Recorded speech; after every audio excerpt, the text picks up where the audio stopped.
Gracias por seguir con nosotros en este programa de Fe Católica Viva, en la que en esta ocasión estamos reflexionando sobre la conversión de San Pablo. Como les decía en la sección anterior, esta fiesta litúrgica que celebramos este martes pasado en toda la Iglesia Católica, fiesta muy importante porque refleja también parte de nuestra vida, parte de nuestra conversión, parte de nuestro encuentro con el Señor. Y hablábamos al finalizar el segmento anterior sobre el encuentro que tuvo Pablo y Jesús. No cabe duda que San Pablo en esta ocasión vio realmente a Jesucristo en su humanidad gloriosa. Aunque el texto bíblico no nos dice nunca de modo explícito, pero claramente nos deja entender de ese verdadero encuentro. Dice que en la carta a los Gálatas, él llega a decir, Jesucristo resucitó, se le apareció a los 12 y luego se me apareció a mí, que soy como un aborto. O sea, ¿por qué él se refiere a sí mismo? Porque recuerda su periodo de persecución que trataba de destruir la iglesia, pero ahora es el grande apóstol. Y en la carta a los Corintios él llega a decir, ¿no he visto a Jesús nuestro Señor? Les pregunta, como afirmando y dando argumentos de su autoridad como apóstol. También se me apareció a mí.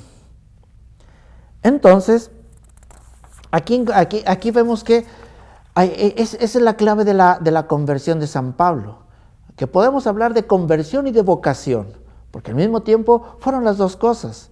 El Señor llama a San Pablo a una misión, esa es la vocación. Y el Señor ya lo tenía predestinado desde el vientre de su madre. Esa es la vocación. Pero San Pablo andaba por el camino equivocado. Andaba cumpliendo exactamente todo lo opuesto a lo que era el plan de Dios. Y cambia radicalmente. O sea, un giro de 180 grados. Esa es la conversión. Entonces en Pablo se realiza esta vocación y esta conversión.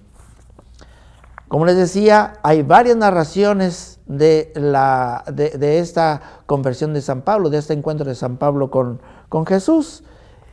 Y sí es cierto, hay pequeñas diferencias en los relatos de la conversión de San Pablo, porque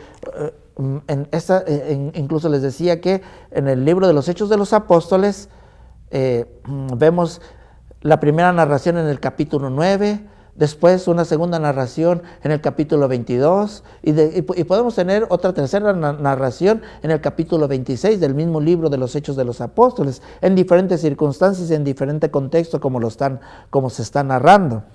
Hay algunas diferencias entre estas narraciones, pero vamos a reflexionar un poco sobre esto.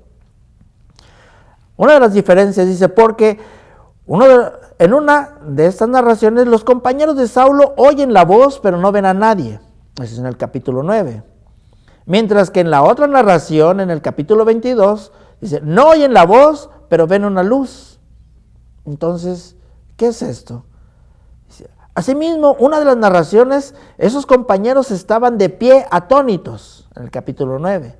Mientras que según la otra, caen todos por tierra, capítulo 26.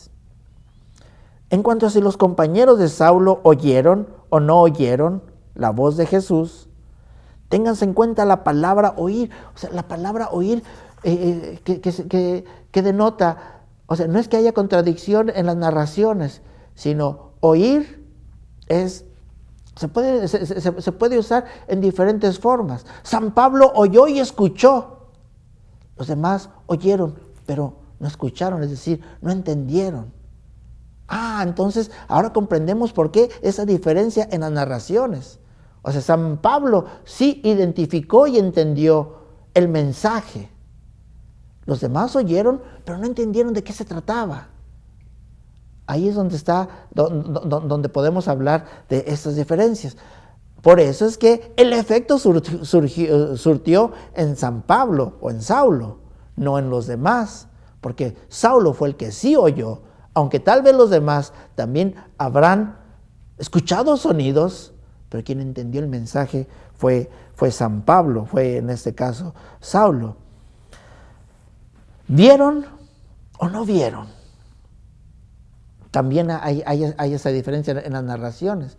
También el mismo verbo nos denota diferentes profundidades del significado de esta palabra, ver o no ver. Podemos ver sin comprender, sin apreciar, sin identificar. Saulo vio e identificó perfectamente de quién se trataba.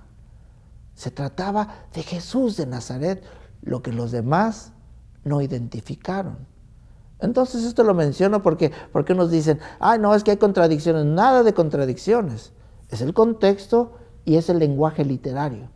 O sea, el lenguaje que se está usando. Con todo esto, el tiempo se nos está agotando, pero sabemos perfectamente cuál fue el efecto de este encuentro de Jesús y Saulo. Ya no fue Saulo, sino fue el grande San Pablo. Ese mismo encuentro nosotros lo podemos tener. Esa misma transformación el Señor la puede realizar en nosotros. Es un grande ejemplo que nosotros podemos tener en la persona de San Pablo. Esa persona puede ser un modelo para nosotros. Puede ser un modelo para que nosotros sigamos esa misma secuencia. Encuentro con el Señor, escuchar su palabra, lo que me está diciendo, identificar quién es Él. Y luego, en oración, descubrir el plan de Dios que tiene sobre mí. Pero descubrirlo no es suficiente. Hay que hacerlo como San Pablo. Es decir, se enteró de cuál era el plan de Dios que tenía para él y lo puso en práctica. Fue un incansable apóstol. Lo mismo nosotros también podemos serlo. Nosotros también podemos encontrarnos con Jesús, escuchar su palabra, identificar quién es, encontrar cuál es el plan de Dios que Dios tiene para mi vida, porque Dios no nos creó así al azar. Dios tiene una misión para nosotros. Y la coronación de esto es, con la gracia de Dios, así como lo hizo San Pablo, con la fuerza que viene de lo alto, cumplir con esa misión que el Señor nos ha encomendado. Hermanos, yo los invito a que reflexionemos en esto que le sucedió a San Pablo, que le ha sucedido a muchas otras grandes personas, grandes santos, y que sigue sucediendo en nuestros días. Sigue sucediendo y seguirá sucediendo. Depende de cada uno de nosotros la respuesta que le demos a ese encuentro con el Señor. Dios los bendiga.